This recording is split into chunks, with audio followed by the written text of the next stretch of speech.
Hello and welcome to my channel knowledge standard. आज मेरे channel पे जैसे आप लोगों को स्क्रीन पे दिख रहा होगा कि हम लोग जानने वाले हैं पीपैप के बारे में। तो आज मैं इस वीडियो में आपको पीपैप का जनरल इंट्रोडक्शन पार्ट बोल सकते हैं, और या जो की पॉइंट होते हैं जो स्टार्ट में हमें पीपैप के समय क्या क्या चीज़ों का देखना चाहिए उसमें कवर करने की कोशिश करूँगा। और आप लोगों को बता देना चाहता हूँ कि ये पीपैप के वीडियोस पार्ट वाइज बनेंगे और थोड़े लंबे जाएंगे, तो जिनको भी दिक्कत है वो अपने कमेंट भी करें और कंटिन्यू इसको समझने की कोशिश करें। ये काफ़ी लेंदी प्रोसेस है। तो चलिए इसको स्टार्ट करते हैं और समझते हैं कि किस तरीके से हम इसको कंटिन्यू करते हैं। तो सबसे पहले हम जानते हैं इसमें कि ये पीपैप का पर्पस क्या होता है। और जैसा कि मैं आपको बता रहा हूँ कि इसमें जो बेसिक चीज़ें हैं जैसे इसके हिस्ट्रीज़ हो गए वो आपको गूगल से आप देख लेना कि उन चीज़ों को देखने जाएंगे और कवर करने जाएंगे तो उनका कुछ ज़्यादा यूज़ नहीं है। लेकिन हम जो एक्चुअलिटी इसमें जो जानना चाहते हैं हम उस चीज़ों पे बात करेंगे, ठीक है। तो यहाँ पे मैं आपको बता रहा हूँ कि पीपैप का पर्पस होना क्या चाहिए हमारे हिसाब से, या फिर हमें किस वजह से पीपैप को बनानी पड़ती है वो मैं यहाँ आपको एक्सप्लेन करता हूँ। तो सबसे पहले यहाँ पे हमें देख रहे हैं कि यहाँ लिखा हुआ है कि to determine if the supplier has understood all customer engineering design records specification requirements and the supplier process has the potential to produce product consistently meeting these requirements during an actual run at the quoted production rate। मतलब जो पीपैप हमें बताना चाह रहा है कि पीपैप का purpose ये है कि सप्लायर को जो है वो पार्ट या प्रोडक्ट हम जब डेवलप करते हैं तो उसको समझ में आना चाहिए कि कस्टमर की क्या डिमांड है, क्या डिज़ाइन होने चाहिए, जो कस्टमर के डिज़ाइन की रिक्वायरमेंट होती है, क्या स्पेसिफिकेशन होती है, उसके अकॉर्डिंग यहाँ पर हम पार्ट को डेवलप करें। और सप्लायर के पास इतनी पोटेंशियल होनी चाहिए कि जो प्रोडक्ट हो उसको उसके अकॉर्डिंग मतलब ऑपरेशन करने के जो इक्विपमेंट्स हों या फिर मशीनरीज़ हों या जो भी चीज़ें उनकी रिक्वायरमेंट होगी या प्रोडक्ट या सर्विस को देने में वो कस्टमर के अकॉर्डिंग मीट करनी चाहिए, जो कि यहाँ पे आपको बोल रहे हैं। और मीट तो करे, मीट करने के साथ साथ आपको प्रोडक्शन रेट का भी ध्यान रखना है कि आपको उनको एक डिफाइन करके या फिर एक नोट करके देनी पड़ेगी कि आपको किस रेट पे प्रोडक्ट या सर्विस आप कस्टमर को दे रहे हैं। तो बेसिकली आप यहाँ पे कह सकते हैं कि ओवरऑल पीपैप का पर्पस ये है कि आप कस्टमर की रिक्वायरमेंट को मीट कैसे कर रहे हैं और किस तरीके से मीट कर रहे हैं, उसके रिगार्डिंग जो आप डॉक्यूमेंट या फिर जो रेफरेंसेस आप देंगे वो कस्टमर तक क्लियर होनी चाहिए। तो ये आपको पीपैप का पर्पस यहाँ पे बता रहा है। आगे समझते हैं कि अप्रोच मैंने यहाँ पे आपको बता रहा है कि जो हमारे स्टैंडर्ड्स होते हैं ISO के या फिर TS के, जैसे यहाँ आपको डिफाइन दिया जाए तो उसमें कुछ नोट्स हैं, उनको समझने के लिए मैं आपको यहाँ पे बताया हूँ कि सेल का जब यूज़ होगा तो अगर आगे हम PPT वगैरह में आगे देखेंगे कि सेल जहाँ यूज़ हो रहा है मतलब वो मैंडेटरी रिक्वायरमेंट्स हो सकती है, सूड हो रही है मतलब मैंडेटरी के साथ वो फ्लेक्सिबल रिक्वायरमेंट है, नोट मतलब एज आपको गाइडलाइन दिया जा रहा है कि आप उनको चीज़ों को ध्यान रखें, और जो सिर्फ शुड और जहाँ यूज़ हो रही है नोट में मतलब गाइडेंस है आपके लिए, मतलब उन चीज़ों को टर्मिनोलॉजी को समझें। तो यहाँ पे वही बताया जा रहा है कि ISO और TS 16949 के और पीपैप से उठाया गया इन चीज़ों को। तो TS जिनको समझ में नहीं आता है वो आप टेक्निकल स्पेसिफिकेशन बोलते हैं इसको, और ISO तो आप जानते हैं। तो इसी को समझते हैं आगे कि क्या कहना चाहता हमारा पीपैप। अब पीपैप का पर्पस तो हम आगे समझे और इसके जनरल एप्लीकेबिलिटी कहाँ होती है उसको हम यहाँ पर समझेंगे। कि फर्स्ट पॉइंट हमारा क्या है कि ये जो कवर करता है कि एक generic requirement for PPAP applicable to internal and external site of bulk material, production material और production and service. Bulk material मतलब आप किसी भी प्रोडक्ट को या पार्ट को मतलब एक मैक्सिमम मतलब मेजर अमाउंट में आप सप्लाई दे रहे हो। प्रोडक्शन मटेरियल की क्या है और सर्विस जो दे रहे हैं उन तीनों को यहाँ पे बताया गया है, ठीक है। इंटरनल हो या एक्सटर्नल साइट हो, आप बोल सकते हो कि अपनी प्लांट के अंदर हो या इन हाउस हो या फिर आउटसाइड हो या फिर कस्टमर तक जो चीज़ें हैं वहाँ पे जेनरिक कवर करने वाली वहाँ पर हम पीपैप को एप्लीकेबल कर सकते हैं। पीपैप को यहाँ पर जब बल्क मटेरियल है वहाँ पर रिक्वायरमेंट नहीं होती है, जब तक ये कस्टमर आपको रिक्वेस्ट ना करे कि आप हमें बल्क मटेरियल सप्लाई कर रहे हो तो उसके लिए हमें पीपैप सबमिट करो। ये आपको बल्क मटेरियल पे सप्लाई करने की ज़रूरत नहीं है जब तक कि आपको कस्टमर स्पेशली आपको ना बोले। ठीक है, तो बल्क मटेरियल सिंपली आपको ये है कि लार्ज नंबर ऑफ लॉट आप सप्लाई करोगे तो उसी को यहाँ पे बल्क मटेरियल बोला जा रहा है। ठीक है, नेक्स्ट क्या है कि applicable to standard catalogue production और service parts unless the formally waived off by the customer. जब तक आपको कस्टमर किसी चीज़ का मतलब फॉर्मली छूट नहीं देता है, मतलब वो इग्नोर नहीं करता या फिर आपको बोलता है कि कुछ टाइम के बाद दे देना, या फिर कुछ उनके तरफ से कस्टमर की तरफ से जब तक नहीं आएगी या कस्टमर नहीं बोलता है कि आप लेट करो या फिर बाद में देना पीपैप या बाद में ये सारी चीज़ें देना, जब तक वो ट्रायल्स कर रहे हैं, तो उन चीज़ों को देख करके यहाँ पर ये पॉइंट को लिखा गया है कि आपको जब भी आप पार्ट्स और प्रोडक्ट सबमिट करते हो कस्टमर, तो वो डिमांड करते हैं कि आप हमें एक रिटन डॉक्यूमेंट्स पीपैप जो होते हैं कि मतलब प्रोडक्ट से रिलेटेड जो भी चीज़ें हैं उन तक सबमिट करो, और उनके ही अकॉर्डिंग हमें उनको सबमिट करनी पड़ती है वो जो भी मांगते हैं पीपैप के अंदर में। नेक्स्ट में क्या किस जगह अप्लीकेबल हो सकता है कि अगर टूल जो हमारा यूज़ हो रहा है उसके अंदर किसी भी पार्ट्स या प्रोडक्ट को डेवलप करने में जो काफ़ी लॉन्ग टाइम तक मेंटेन हो रही है कि नहीं हो रही है, उसमें कोई गैप्स आ गया, तो उन चीज़ों को देखते हुए भी कस्टमर कई बार हमसे मांगते हैं कि हमें वहाँ पर एक पीपैप के जो चेंजमेंट आ रही है उनके अकॉर्डिंग आप हमें दोबारा से सबमिट करो, और उसके अकॉर्डिंग वो चेक करते हैं आपके रिक्वायरमेंट और कस्टमर के रिक्वायरमेंट के अकॉर्डिंग मीट हो रही है कि नहीं। नोट यहाँ पे क्या है आपके लिए, customer can waive PPAP requirement for an item however the documented evidence of a waiver is required। जब कस्टमर चाहेगा कि उसे उसकी ज़रूरत है या नहीं है तो वहाँ पे आपको वो बता सकता है।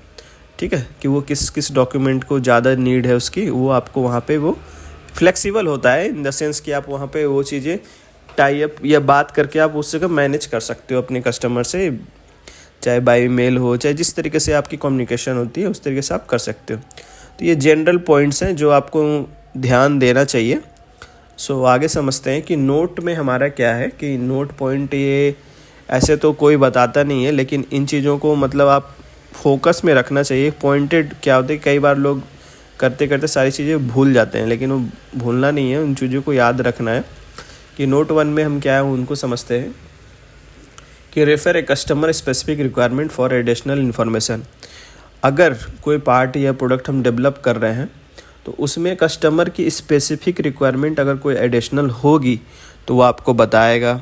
उन चीज़ों को देखना है कि आप या उनसे पूछ सकते हो कि सर कोई आपके इस प्रोडक्ट और सर्विस में कोई एडिशनल रिक्वायरमेंट है या फिर कुछ वैसी जो चीज़ें हैं या आपको नहीं पता हो या फिर आगे आपसे गलतियां हो सकती है, तो उन चीज़ों को पहले से टेक केयर और प्रिपेयर किया जाता है। नोट 2 क्या है कि customer can formally waive the PPAP requirement for the organisation. Customer छूट दे सकता है पीपैप के लिए फॉर द ऑर्गेनाइजेशन अगर उसकी जहाँ उसकी रिक्वायरमेंट की नीड नहीं होगी। ठीक है, अगर वो किसी टाइम पीरियड को लेके बोल सकता है या फिर किसी पार्ट को लेकर के बोल सकता है या फिर किसी डॉक्यूमेंट को लेकर के बोल सकता है कि हमें इसको इस तरीके से चाहिए, उस मतलब किसी भी अपने अपने तरीके से वो डिमांड कर सकते हैं, तो उसके अकॉर्डिंग हमें उनको वहाँ पे सबमिट करनी पड़ती है और उसके अकॉर्डिंग हमें चेंजमेंट करने पड़ते हैं। तीसरा नोट क्या है कि supplier requesting waiver of PPAP requirement to obtain documentation of waiver form authorised customer representative.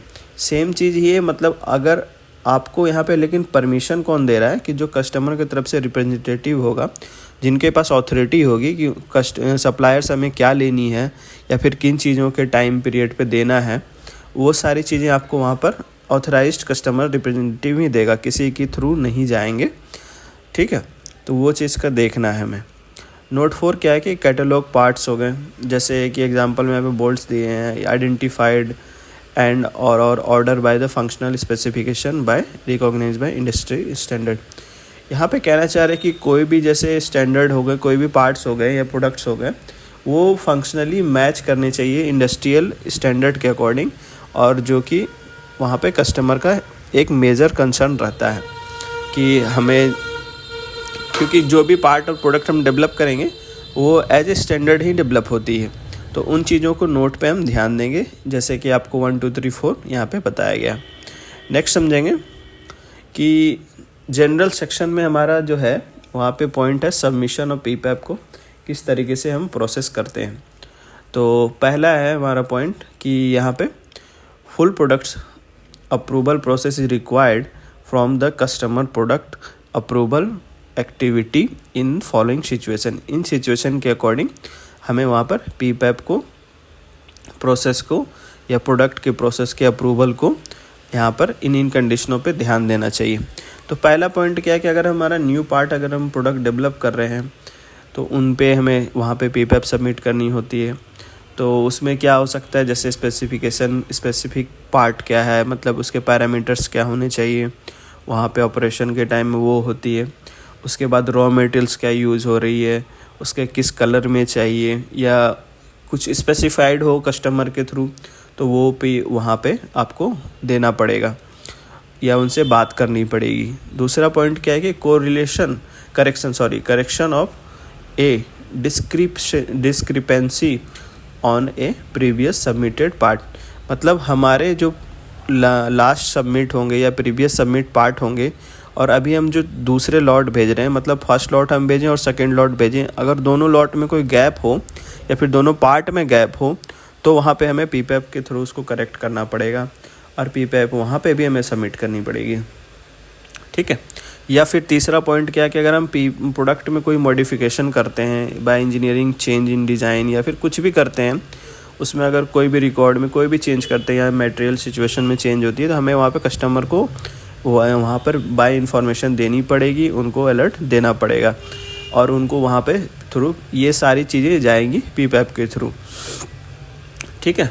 तो इन चीज़ों का आपको खासा ध्यान रखना है कि ये आपके इंटरव्यू में भी क्वेश्चन पूछे जाते हैं।